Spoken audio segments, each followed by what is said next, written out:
help conserve or extend battery usage or battery standby time up to 2x of standby time, and that's not minor, that's a lot of increase of standby time and battery usage time as well. On the third part, because lesser internet and lesser data is being streamed, the engine or the RAM of the phone is also better used or lesser used, giving up to 11% reduction in RAM usage as well, which helps the device become even faster therefore.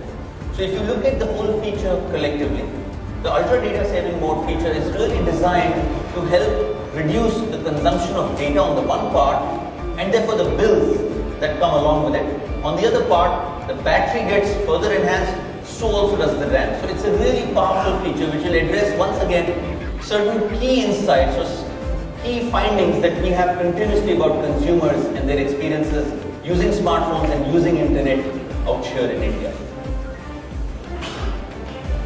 This I already shared. Depending on which kind of apps and services will be used, there will be 30 to 40 to 50% data savings.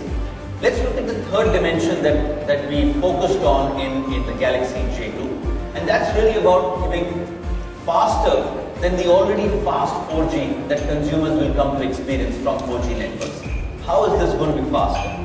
On the one part, we again believe that it's not enough to have high-speed internet capability. The device has to be able to complement high-speed processing.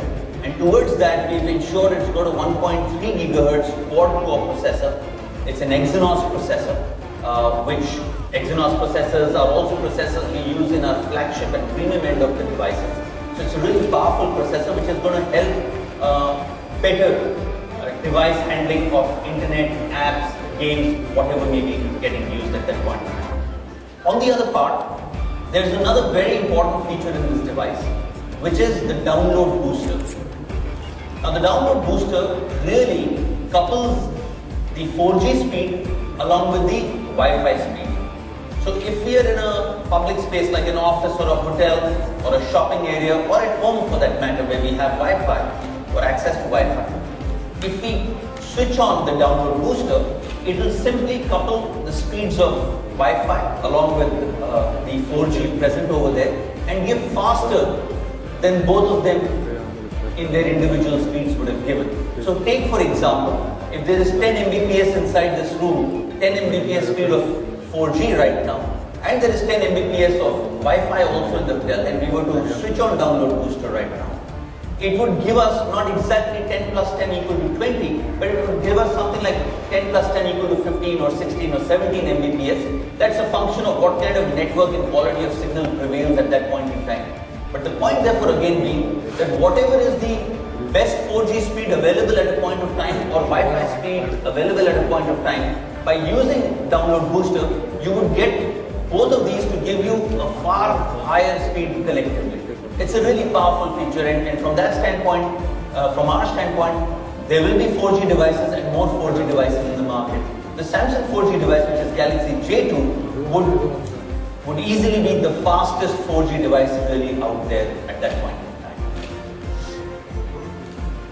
So gentlemen and ladies, just to summarize once again, from our standpoint, we have attempted to take all these important consumer learnings and findings in India and address these or worked around these through our own R&D and manufacturing here in India, specifically in a very important device which we are launching today, which is the J2.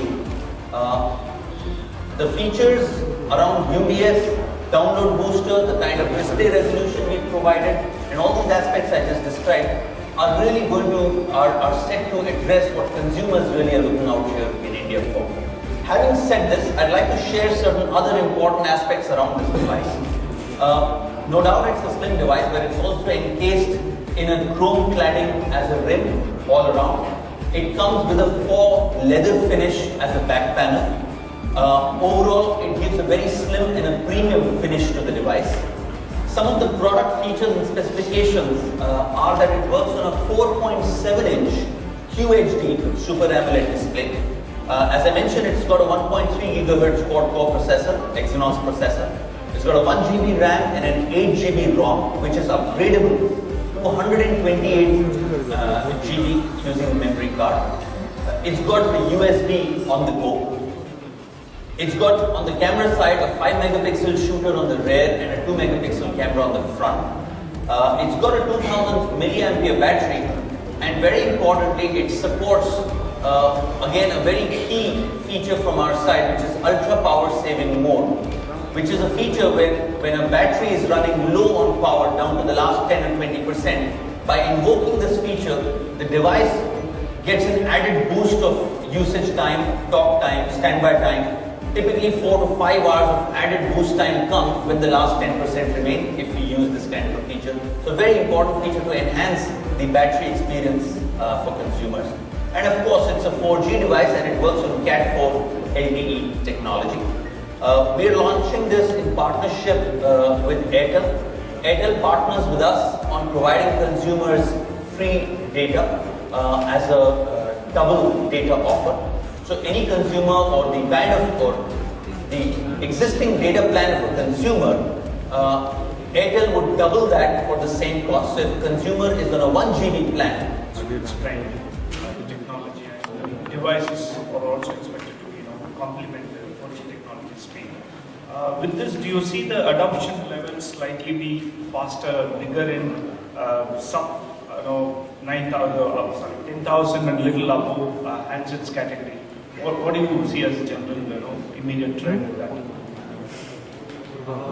Our own sense is that 4G adoption is going to be really rapid on the one part, across of course smartphones that it's going to operate in. From Samsung's standpoint, being a market leader and therefore being a full range player, we straddle all ends of the market, from premium flagship smartphones to entry level, affordable level smartphones as well. Our effort will be to grow and induce the adoption of 4G devices and 4G technology across all segments. And when you therefore look at the Galaxy J2, it's an extremely important effort from our side in making it amenable or making it exciting or particularly useful for consumers in this segment of the mass smartphone market. And therefore, a large screen, a high resolution screen using Super AMOLED. Because if you look at the recent launches, whatever the launches happened, in the 4G space, describing 4G compatibility, we've seen the price range between 8,000 and 12,000 or slightly above. So, I'm very curious to know, do you see that adoption level is to be seen as bigger in this segment of device category?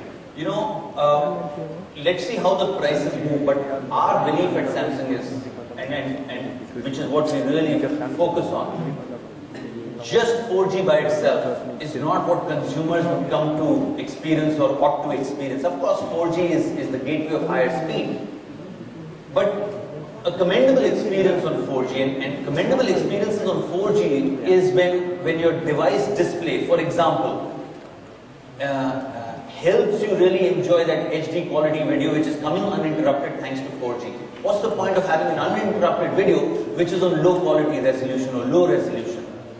Our belief is a 4G experience ought to be one that doesn't burn a hole in the pocket. At the minimum, it needs to be the same tariffing, if not even more effective tariffing for the consumer. And from our own lens and our own standpoint, we work very closely and very focusedly on the UBS feature to address some of these things. From our standpoint, it's not enough to have a device that runs 4G, but has enduring 4G, whether in terms of battery performance, whether in terms of the processing capability. There's no point of having high speed or multiplayer gaming, but the device itself is slowing down because the processor does not complement it. So here again, we've ensured a 1.3 gigahertz quad-core processor, Exynos processor, and the other data capabilities in terms of download booster, etc., to really give a fast, seamless experience to consumers.